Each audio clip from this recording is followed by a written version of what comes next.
but I'm excited that we have Gary Moritz. Dr. Gary Moritz is joining us, and he's the BC&E Revitalization Director, as well as a lead pastor at City United in Lunenburg, Mass. Welcome, Gary. How are you? I'm doing great, Sandy. Thanks so much for having me on this, and also Jana. Yes, Jana Moritz is joining us as well. She's the Director of Operations at City United in Lunenburg, and she keeps Gary focused and in line. Right, Gary? That's right. Yeah, she keeps me out of jail. I'm joking. Full-time job. Full-time job. All right. Full-time job. So, Gary, we are looking forward to what you have to tell us about Revitalizing Fall. So I'm going to disappear, and you two are going to take it away from here. All right. Well, welcome, everyone. It's the top of the hour. And thanks so much for joining us for this special webinar. You know, usually we do these in the evening time, but I wanted to try something a little bit different. You know, this is kind of what we do at Liberty University. We call them lunch and learns. And so hopefully you had lunch. And so I'm not really a big lunch person, but boy, do I love breakfast. I love breakfast. And so just out of curiosity, what did you have for lunch? I'm always interested in what people actually eat for lunch. I know it's weird. It's just something I always think about. You probably need to say, hey, you need to go get a life or something. But just, you know, if you think about it, put it up there in the chat. It'd be great for me to encourage myself on what you all are eating. But anyway, it's great to have my wife, Jana, on this call. And it is awesome for us to just be together on this call. And, you know, a little caveat, we didn't really plan this together. And so this is going to be probably the most authentic type of webinar you probably have heard in a long time. And so we're going to lead this together. And that's who we are. We're pretty much authentic people. So Jana, thanks so much for being on this with us. Awesome. I'm excited. Awesome. Well, listen, fall it's all about resetting and realignment. And so you've joined this call because you're interested on how to revitalize your fall. And so fall is all about resetting and realignment. I mean, it's kind of like when you transition out of summer into that relaxation mode, and then you start thinking about getting back on track with school and back into this fall routine. And I know for me, don't judge me, but this is a time where I actually stop listening to my 1950s Motown music. You know, don't judge me, but I listen to Motown music in the summer, probably because I grew up with it. Play it during barbecues and stuff like that, swimming outside. And all of that is kind of coming to an end, which is sad. I mean, we went swimming the other day and it was freezing. It was not warm at all. And so we know it's upon us and the leaves are starting to change. And for us, you know, in New England, we think differently from those in the South. I mean, the South, my sister lives in the South and they're still in summer. And I looked out at my trees and I said, oh boy, fall is creeping up. Time to order the pellets, time to start thinking about stacking wood. Some of you are probably way ahead of me on that, but it's all about making shifts. And so these shifts come naturally within the seasons that we're in. And so I want you to think about the shifts that maybe you need to take in the fall season as you move towards the winter and the fall and you start to ramp up in this season. And so for those of us that have young kids and teens, you know, fall is, like I said, it's all about school shopping. It's about leaving for college. It's about starting what I'm going to call a new flow and routine in the fall. And so, Jana, wouldn't you say that? I mean, that's kind of where we're at, right? I mean, absolutely. My daughter just got back on Saturday from working at a camp as a camp counselor. And so she was in summer and camp mode. And today was her first day back to work. And she, you know, I said, how are you doing? She goes, oh, I just got to get back in a routine and schedule again. And I'm like, I know it's hard, but you know, you can do it. So I think all of us are feeling this right now. Yeah. And so all of us are kind of readjusting to a new flow. Yep. And so that's really what I want to talk to you about. You know, when you think about revitalizing your fall, I want you to think of this acrostic flow, FLOW. And these four things are going to help you think. These are things that I think about in the fall as a leader. These are things that I'm, as I'm in August, I'm like, okay, it's time to start thinking this way as I move into the fall. And so I'm hoping today that something in this webinar will stick out to you, that you will say, hey, I didn't know that before, and I maybe need to start putting that in my life. And so let's get to it, because I know we have limited time, and some of you probably haven't had lunch, and you're probably thinking about lunch. And so let's learn first, and then you can go have lunch. All right. So the first one that I want you to think about is that it stands for find the time to take 2 to 3 days and work on yourself.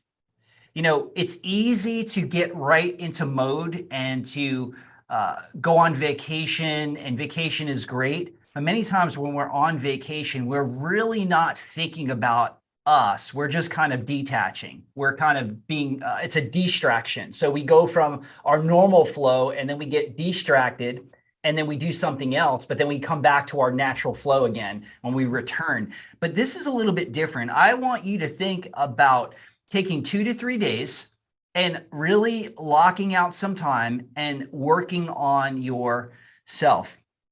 And so some of those areas, if you're taking notes, some of those areas that I think that we all can work on is, I believe, one of our most important areas is our health. Our health.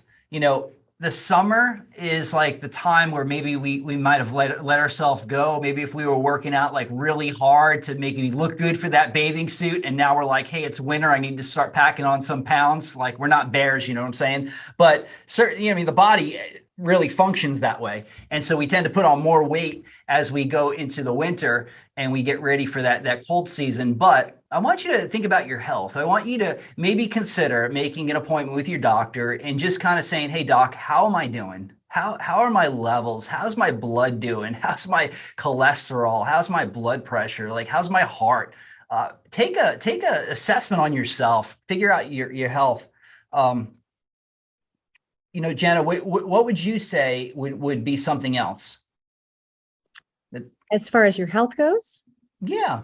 Mm-hmm. Yeah, I think just, we, as you're heading into fall, we're getting back into those routines, and summer and vacation mode. I mean, I just came back from a trip, and, you're eating out, 3 meals a day, at restaurants, and you kind of, slip into those summer habits. And as you're getting back into fall, it's just a great time to get back to get the whole family, honestly, and your staff and the teams that you're leading, try to refocus them and getting back into what does a healthy routine look like for us. Yeah, that's really good. I would say another thing is your family. How are you going to focus in on your family this season? Maybe it's your initial family, what we call your nuclear family, or it's your extended family. Like, how are you going to focus in on your family? Maybe you haven't seen some people in a long time, and maybe it's time to maybe schedule some stuff out to see your family. I learned a long time ago, you've got to spend time with people, because you just don't know how long they're going to be around, and not every day is guaranteed. And so I've just really taken the time to say, okay, who do I want to see in my family? Who do I want to spend time with? And I don't know, maybe you don't want to spend time with any of your family. I don't know, but I'm just saying, just maybe book some time with your family and make it worthwhile to really pour into that. Another thing I would say is, if you're married and you have a spouse, I would say just start planning your dates. What are some of those dates that you want to go on with your spouse? Maybe it's a Friday night, maybe it's once a month, where you're kind of detaching. This is all about working on yourself. You've heard the phrase, a happy wife, happy life. And then, happy mood, happy dude, that's my line. So it's like, it goes both ways. And so you really got to work on each other. I'll let Jana speak onto this next one, but maybe work on your calendar, taking time to really work on your calendar. Our calendars can get so busy where we're just going from week to week, day to day, and we're not taking any type of stops at all and really looking at what's coming up. So why don't you speak on that a little bit? Yeah, I think this is really crucial as you're getting kind of back on track, is kind of getting those calendars back in order. You've got your family, you've got ministry. If you're bivocational, you've got work and school, and kids. If you have kids at home, it can really start getting out of control. And so you need to kind of get that back in alignment. I know that also, where are you going to schedule time for things that you just need to do in ministry, whether it's time for study, time for prayer, time for meeting people. As we're leading our team at City United, we do certain professional development things. And I think everyone's feeling this issue of their calendar feeling out of control. And I just, polled them and I said, what would you like to focus on? Just for us together as a staff to kind of refresh on. And overwhelmingly, they, almost all of them said, let's redo our professional development on how to maintain that calendar and those healthy boundaries, and setting aside time where you are not disturbed, setting aside time for meetings, and really understanding where you are best productive. We're all productive at different times of the day. Okay. So Gary is a morning person. He loves to have, deep conversations, first thing in the morning. I am not a morning person. Let's talk theology at 4 a.m. Yeah. And I'm like, I'm not ready for that before coffee, but yet I can be really productive at night. And so we each have different zones where we're more productive than other times of the day. Do you know that for yourself? And have you really taken a look at your calendar to see what are the projects that I really need to focus on, and that I need to be at my best and I need to not be disturbed? Have you reserved that on that calendar? That's really good. That's really good. And you've heard me mention before the preaching calendar.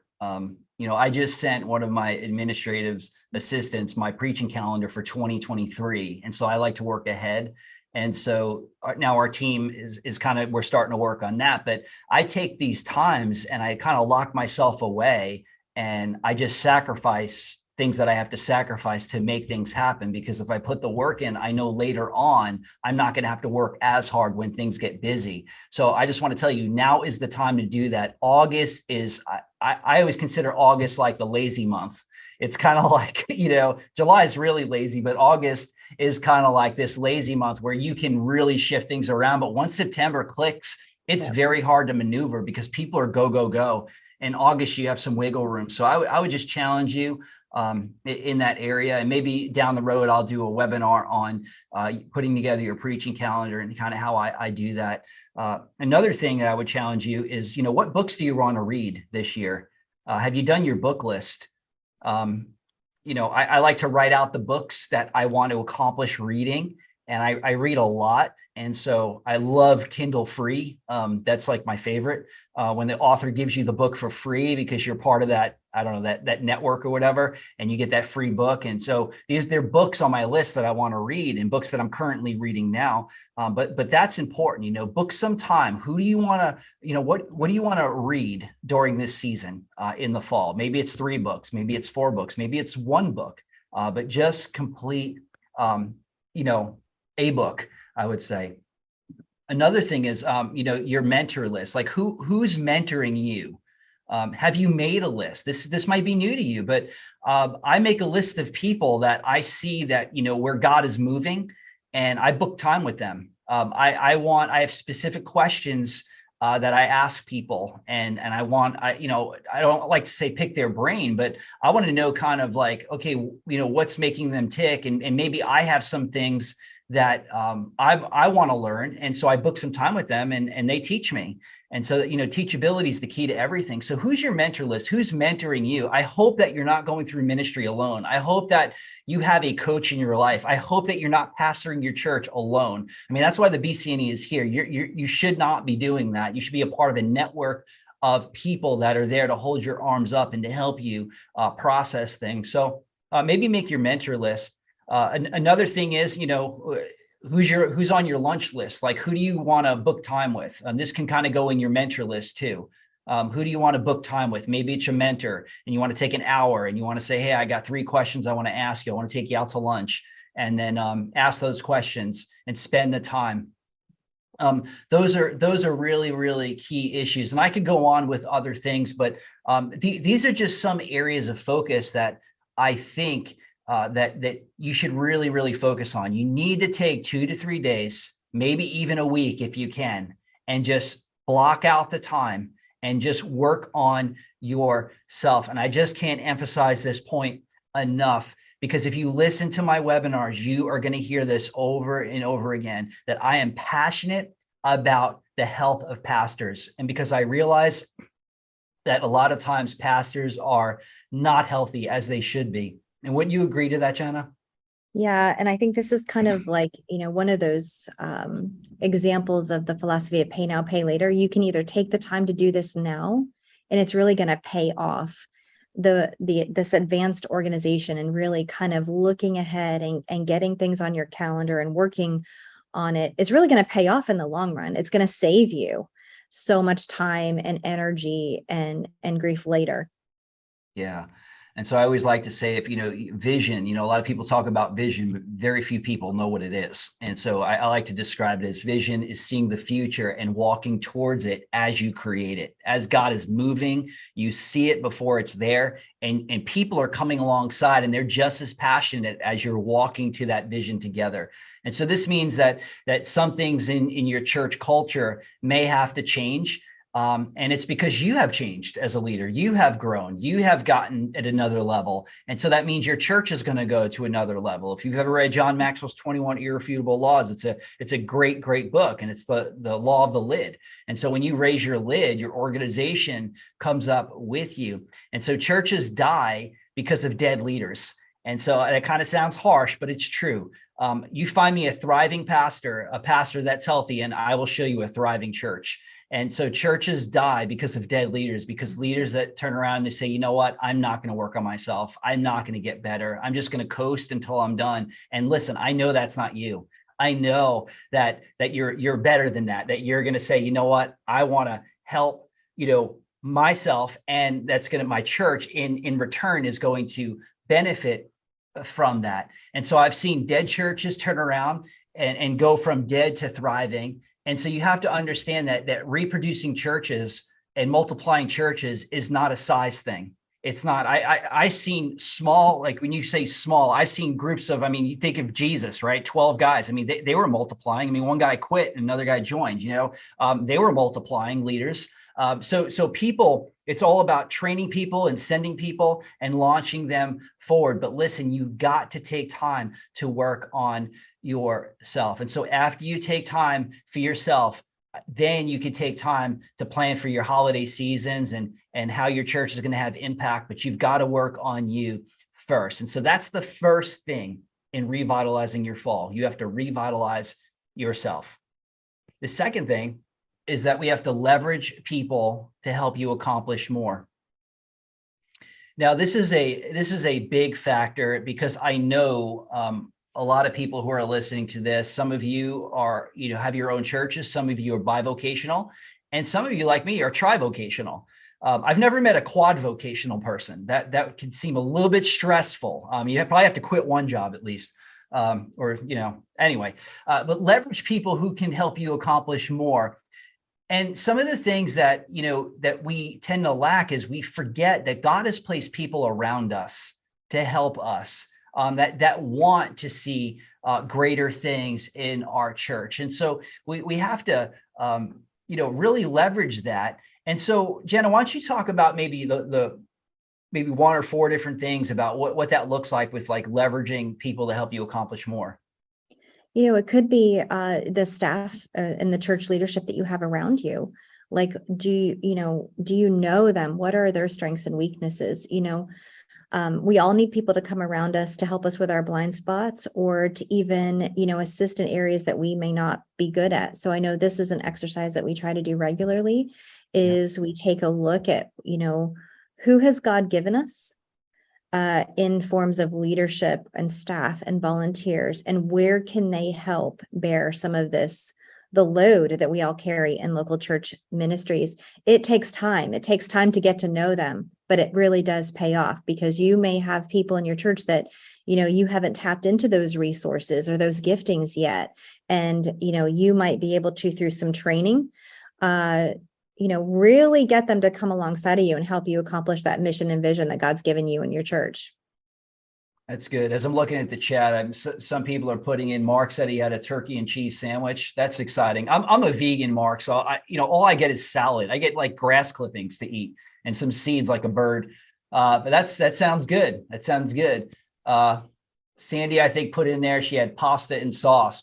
Pasta is always great. I grew up in an Italian family, and so I'm known as Pasta Gary. So that's, you just call me Pasta Gary. But yeah, it's great. So yeah, Jana has a great point. You have to know the people in, who God's given you. You have to know their capabilities. You also have to learn how to leverage the giftings of people. When people are not being utilized, they find somewhere to be utilized. Everybody wants purpose in their life. Yeah. And so I believe the pastor's job is to not just equip the saints to do the work of the ministry, but to know how to equip them. And part of knowing how to equip them is knowing their giftings, their talents, their strengths, their struggles, and knowing the lane to stick them in. And so, you have to really look at your people and as a way of a help and not a hurt or a hindrance. And then you organize those people and you challenge them to be everyday missionaries where they eat, workshop, study, and play. And those people are going to help you accomplish more because you are going to equip them to do the work of the ministry. It's interesting. I would say don't assume that people know what their giftings are either. That's right. I have a lot of conversations where you say, hey, what are you good at? What are your strengths? Do you know what your spiritual gifts are? A lot of people answer no. So a lot of really what our role is as leaders and when we're shepherding people is helping them see that and discover that. And there's some great resources out there that you can use with your volunteers, with your staff to help them understand their personality, their spiritual giftings. And there's lots of great resources we can help you with if you need them. Yeah, absolutely. And I believe that your church can become a mobilization station, turning people into multiplying disciple makers. I believe that with all my heart. I've seen it over and over and over again. And there is hope for your church, and there is hope for your leadership. And it's never, it's never like, oh, this is not going to happen. No, I believe God is working and God is going to do greater things than we could ever ask or think. And so I know that, 100% of believers, they have the calling and they have the ability to be everyday missionaries wherever they are at. And so that's critical. People will say, well, I'm not an evangelist, so I'm not going to evangelize. That's the wrong answer. Jesus told us exactly what to do, to go, be, and do. And so we need to obey that command and know that before we were even a follower of Christ, Ephesians 2:10 says that there was this framework that was put in place that we're God's handiwork, created in Christ Jesus to do good works, which God prepared us to do. So God prepared this beforehand, before we ever even knew him, what we would be able to do. So the reality is we just have to go and trust God, and God is going to move in our life. And so we will see even bigger things if we're just willing to leverage the people around us and mobilize them for greater things. I mean, think about this, like God prepared something for you and your church as an individual. Not God's prepared something for me and my church as an individual, but imagine if someone prepared a meal for you and they went into all this work to prepare something and you ignored it. I mean, how shocking would that be for the person who spent time making it? I mean, it's no different when it comes for what God has done for us. And so we're to claim that promise, and we are to understand that God prepared a special work for us to do, and we're to walk in that and walk in newness of life and trust him with every step. And so some of the things you can do with people is that as you bring people around you and you recognize the people that God has entrusted to you, is that you can teach your people to live in and also impact their circle. So you want them to live within their circle because they can say something that maybe you can't say, and they can speak into that circle that maybe I couldn't speak into, but you have to teach them how they can impact that circle. And so, there's some questions that I ask from time to time.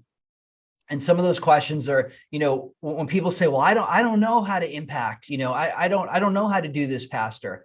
Well, I asked them a simple question. I go, where do you spend time with people on an ongoing basis? Hopefully it's not the basement, in the metaverse. I mean, hopefully you're spending time with people on an ongoing every single day, and you're engaging with people. And by the way, you could still evangelize in the metaverse. That's not what I'm saying. But understand that who do you spend the most time with? Because that ultimately is your circle. That's who you are going to reach. And then the other question is I ask people is like, where do you naturally connect with people on an ongoing basis? I mean, some people I know, they connect with people at like the bike shop, like a biker shop, Harley Davidson shop, or maybe it's a coffee shop. Maybe it's maybe it's shopping. I don't know. But wherever that circle is that you spend the most time in, that's the circle that God has entrusted to you.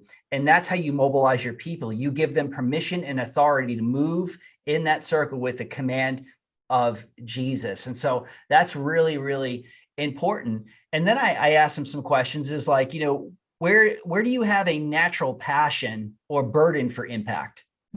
Where's that natural passion drive towards? Like I tend to be driven towards like maybe the artsy people, the musicians, the drummers, because I am one. I like artists. I like, artwork, all that type of stuff. I tend to be drawn to that rather than maybe being drawn to, say, like rock climbing. I usually trip over rocks, not climb them. But I people that spend time in that space, I'm like, wow, that's amazing, because I can't do that. Even if I tried, I just can't do that. I wasn't built for that. Some people are, and that's their circle. And so they have a passion where they maybe want to reach rock climbers, and maybe they want to reach bikers, and maybe they want to reach musicians or administrative assistants or book writers, publishers. I mean, there's circles everywhere. And it's like, where's your passion?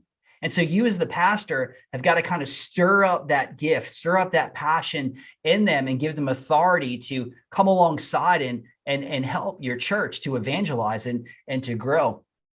I think that's really, really important. And then another thing just is, as these people are placed around you, what has, a question is like, what has God revealed to you through prayer and fasting? I found that sometimes when I'm fasting and I'm praying, sometimes God will give me a name, somebody that I didn't even think about. Like I'll be praying and they weren't even on my mind. And all of a sudden God will just bring them on my mind. And there's a reason for that. So I never blow that stuff off. Maybe it's just for me to contact them and see how they're doing. Maybe God's working in their heart. Maybe there's a situation that maybe God's bringing to the forefront. I've learned to rely on the Holy Spirit that way. So when I'm praying and God brings a name to me, there's a reason why that name's coming to my conscience. And so I need to follow that and follow up with that. And so maybe God's saying, hey, this is your next admin assistant, or hey, this is your next person that might have a passion for youth ministry. You never know what God is going to do in your prayer and fasting time. So the goal is ultimately to mobilize people that's around you, not just to help you as a pastor, but to mobilize people in your community, to compel people to come into the kingdom of God. That's what Luke 14 is all about. And so really driving people to understand that their passion and their purpose is to reach people far from God. And those people that come along around you is ultimately going to help your church grow and thrive. And so you show me a church that's evangelizing, and I will show you a church that's revitalized. That's just the bottom line. And show me the pastor that's doing it, the people will do it. And I think, go on. And I think you hit on that, is that they have to see the leadership doing it. Yeah. And yet they have to hear those stories of the contacts that you come into, so that you're modeling for them the behavior that you're expecting them. And I think you hit on that. Where are you? What is your circle of influence not just as a pastor or a church leader, but as an individual? Mm-hmm. And so we can have this tendency to get in our own little bubble. You know what I mean? It's the church bubble, right? Like we're so focused on leading the church and all of those administrative tasks and everything that comes with it, that we can kind of, being obedient to the Great Commission and to sharing our faith and to having conversations can become secondary. And so as you're doing it, share those stories with your people, on the people that you're inviting. I know you have a calling for the veterans in our area, or, a new group you're trying to get into is the local vegans. That's a community. That's right. We eat salad together. Exactly. So as you're, having those conversations and inviting and sharing your faith, share them with your people. Yeah, that's really, really, really good. Then I would say, what Jenna said is so true. We can get so busy working on our church and not working in our church. And I think we have to be able to have that, differential, like when are we working on our church and when are we working in our church? And so many times people don't understand the difference. And so we've got to show them what that difference looks like and model it. And that's what Jesus told us to do. He told us to reach and teach everywhere we go, to teach people, teach them to obey everything I've commanded you. Discipleship is always found in the teaching. And so one of the ways that you can do this is do a collection of talks, get them excited, on fire as you move into the fall. Go out with a group of people and share your faith with a group of people in your area and say, you know what, I don't need a large amount of people, but if 2 or 3 people can do this, I'm telling you, 2 or 3 people can bring a church right back on fire again. That was so true for us with our church. When there was really nothing going on, people weren't really being sent anywhere. And then we sent a small group of people to go on a missions trip. When they came back on that missions trip, it fired up our church. People could not stop talking, and it created this vitality. Where people are like, I want to go. It was like this big movement. And so, teach on it, live it, teach on it, share your stories, share your God stories, what God is doing in and through your church, and let people know, highlight people, show them a thing of engagement. But you could really do this through a collection, evangelism, a 4-week thing on evangelism. And for 4 weeks, you're going to challenge people to go out with you. And to share, your faith. You're going to pass out, maybe it's 5, you're going to have 5 gospel conversations, 5 gospel tracks, or whatever it is, and to challenge people to do that. I would say the third thing is, if we're on this flow, this FLO. So O stands for organize outreach events. So we just talked about going out and sharing your faith. And so this leads right into it. So what does it look like for you to plan and organize outreach events in your church? I know this, that even if you have 4 people in your church, you can still do an outreach event. Even if it's just you as the pastor, you can have an outreach event. You can do it by yourself. It just takes one person. It takes one spark for a movement to take place. And so I want to give you some ideas about moving into the fall. Maybe you're doing this already. I applaud you. That's awesome. Keep doing it. But maybe there's something on this list where you're like, I haven't thought about that before, and I need to tap into that because this could be an outreach event. So here's a couple. I'll give you 10. I'll give you 10. How's that? I'll give you 10. So the first one is, why don't you try to see if there's a way that you can get into the PTA events, the Parent Teacher Association. How can you and your church be a blessing to the parents and teachers of your public school?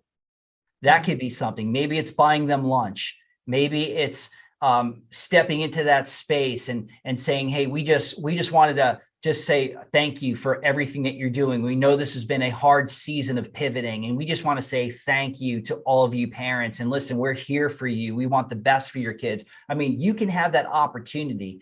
The second thing is backpack drives.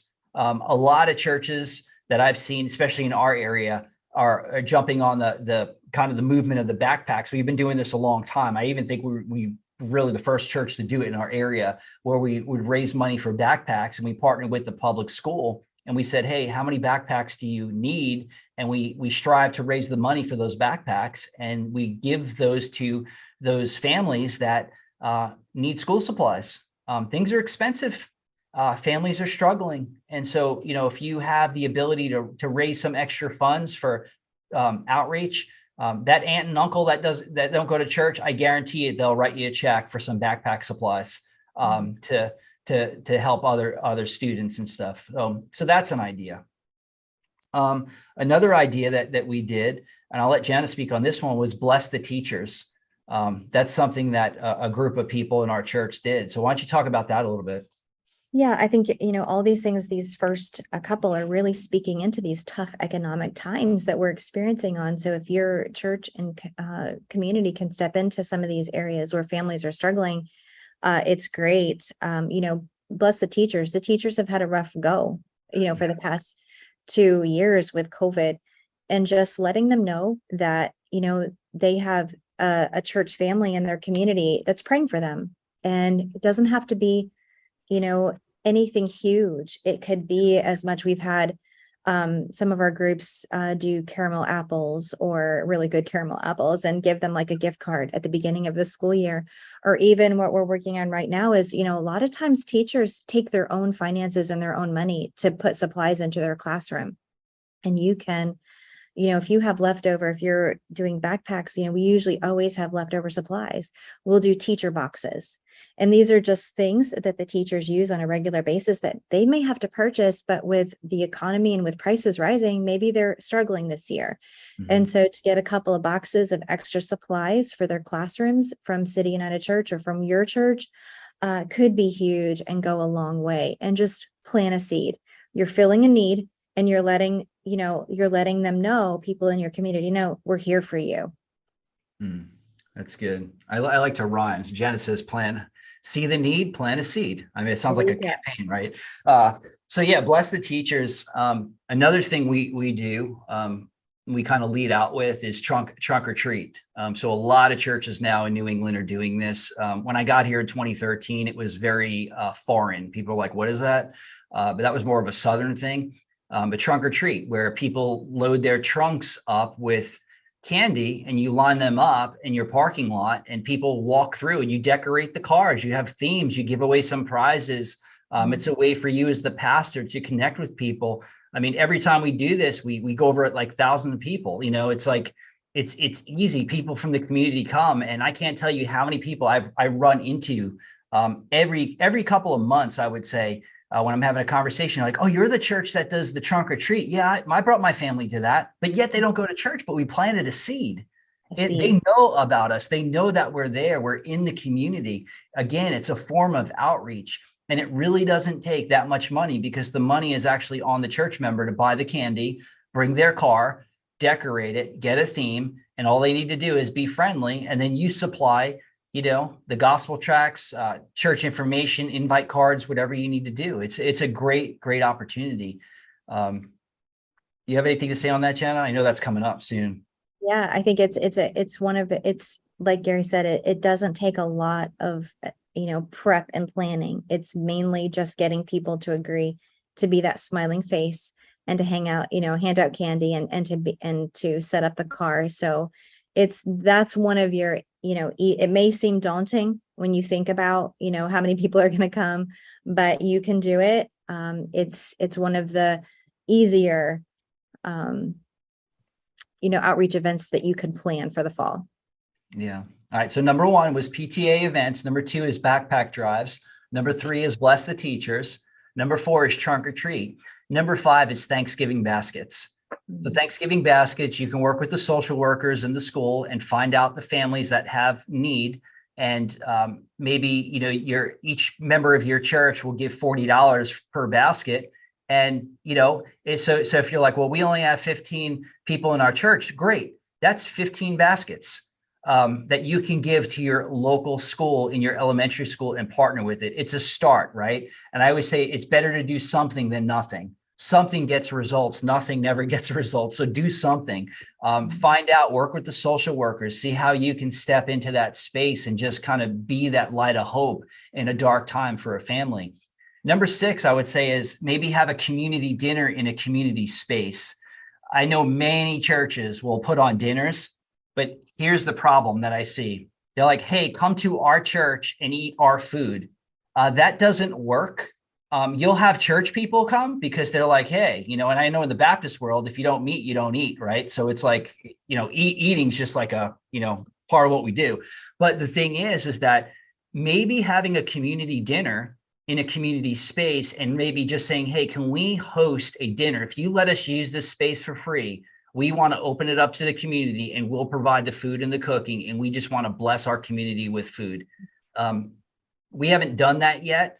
That's something I would love to do eventually, to have a space like that where we just put so much, time and energy into it, and we just have this huge community feast, so to speak, and eat. So that's number 6. Number 7 is something I did in the past, and I'll just bring it up. I don't think it's outdated, because football is not outdated. But if you have, say, your high school football games, you could do a thing called fourth quarter. And so you could show up at, maybe you have your local high school football game, and you just kind of show up, and maybe once a year or something, you do, maybe free pizza or free pizza and Pepsi or something like that. And your whole goal is to connect with these students. That's something that works. Another thing is just nursing home ministry. Our American culture tends to forget about people who age. And I think that is a outpost that you could speak into. Having a nursing home ministry, having an outreach to those people, their souls that are trapped maybe in a building, or maybe they can't walk, but you can have the opportunity to step into that space. Number 9, I would say is, I've noticed this, and this is fresh. I haven't tried this yet, but I'm thinking about it very much so. I'm noticing that, Amazon has taken over the book world and the publishing world, and publishing has drastically changed than ever before. And so brick and mortar stores are no longer, very few and far between, and people are buying digitally. However, that's leaving our local libraries almost abandoned. Not a lot of people are going into our libraries as they used to go into. So I started to think about, okay, how can we utilize our libraries, our local town library, for maybe like a book trade? Or maybe you have people in your church that are English teachers, and maybe you host a seminar on how to improve your English writing, how to improve your papers, how to improve in your reading or something like that. And then your church has an opportunity to step into that space and be in the community. And then I'll let Jana take number 10, which is my favorite, by the way. So, think about Christmas, whether it's maybe a Christmas gift wrapping station somewhere, or, this doesn't cost a lot of money, and it might be just a way for you to get in the community. I think all of what, you've been talking about is in that pre-planning, like when you're really getting that time away to pray over your calendar, your personal and your community and your church calendar. Take a look at the calendar, and for your context and your community, what are the natural ebb and flows of whether it's seasonal or space? Like, what is popular in your community? Is it the library? Is it the community center? And really pray about, in your context, what can you leverage, for a community outreach event? Think about Christmas Eve, Christmas season. What are some ways that you could, be creative and really in your community, you do an outreach event? Yeah. And so Christmas is huge. So one of the things you can do is you can do a Christmas gift wrapping setup. So maybe, the malls are not that popular anymore. They're actually closing, which is crazy, but maybe it's a store, and maybe you can set up a table outside that store, get permission, and say, hey, can I wrap, or can we wrap your gifts for you so that you don't have to do it? And that gives you an opportunity to get your youth involved. Make sure they can wrap really well, and get some Scotch tape, some wrapping paper that doesn't cost a lot of money, and wrap their gifts for them, and have a time and pray with them. And that's just a way for you to speak into that space. And so a question came up: what outreaches are we doing this fall? I'm assuming you mean City United Church. But I think that's Sandy polling them to ask them for ideas. Like, what? Okay. All right, cool. All right. Thank you. So I'd love to hear what you guys are doing, and ladies, what God's put on your heart. I love to learn from you. But this moves into the last part, is the W. This is my favorite. And it's W stands for walk boldly into the future. So when you're thinking about the future, ice cream social, love ice cream social. It's awesome. Ice cream makes people happy. You ever notice that? And so do pancakes, by the way. Pancakes and ice cream. Sometimes ice cream on the pancakes. But anyway, walk boldly into the future is huge. So this is what you can do. You can look at the patterns from the past and determine to stop the negative patterns so that you can actually move ahead. And so part of that is in the process. So what happens is we keep going, but we never evaluate what was going right, wrong, missing, confusing, and needs stopping. And one of the things I'm all about doing is like starting new things and stopping things that don't work. Like it was like one time I can't remember which child it was, but they're like, Daddy, it hurts when I do this. And I'm like, well, stop doing that. Like, then it won't hurt. They're like, well, I'm like, don't do that. Like, and that's what churches do. They're like, well, it hurts. Like we're not seeing results. I'm like, well, stop doing it and start something new to get results. And so stop negative patterns so that you can move ahead. We're living in different times. We're not living in, 2019 anymore. I mean, things drastically changed for us. And so with that said, we're also not living in 1950 anymore. And so, but some churches sadly think they can still live in a progressive culture in New England and function like it's 1950, or better yet, for some people, the 1800s, where they're like, well, we're our church is from the 1800s. Well, that's great, but don't function that way. Don't function like you're in the 1800s, and don't talk like you're in the 1800s. And then people might start walking through the building. I mean, it's just common sense type stuff, but you cannot do ministry like you used to anymore.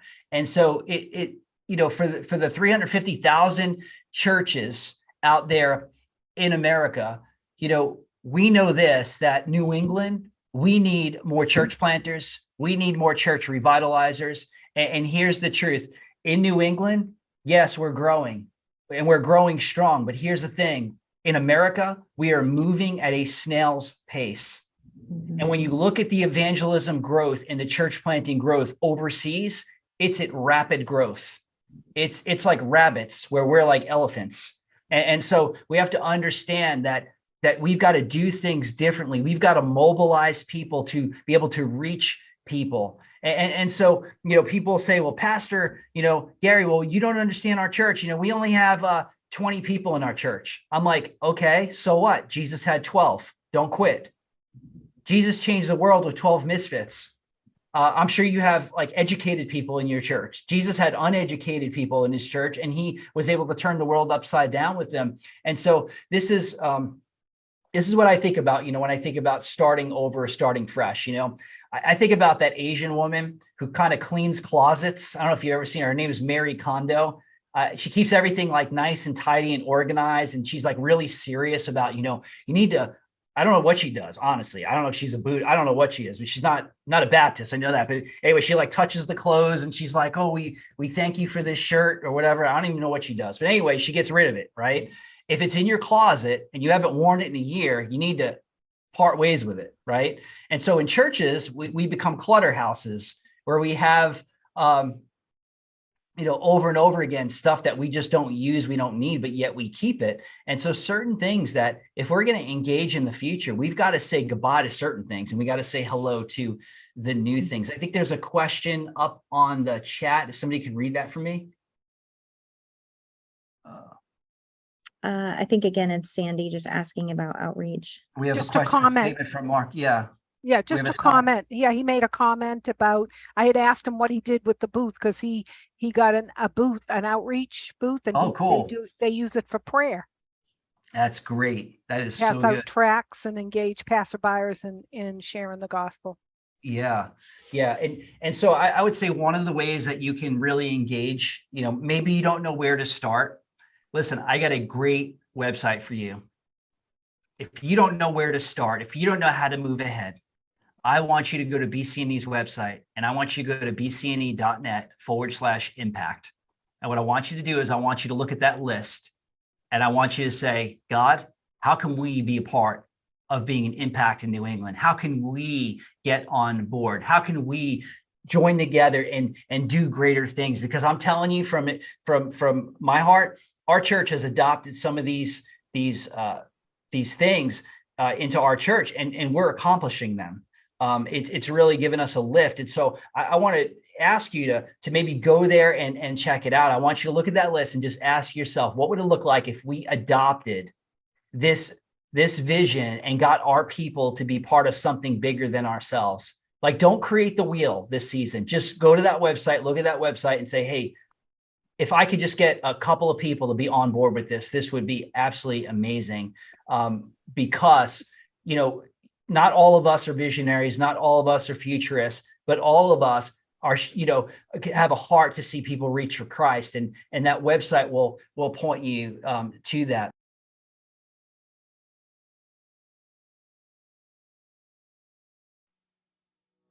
My name is Gary Moritz, and I'm the lead pastor of City United Church and the Church Revitalization Director for the Baptist Churches of New England.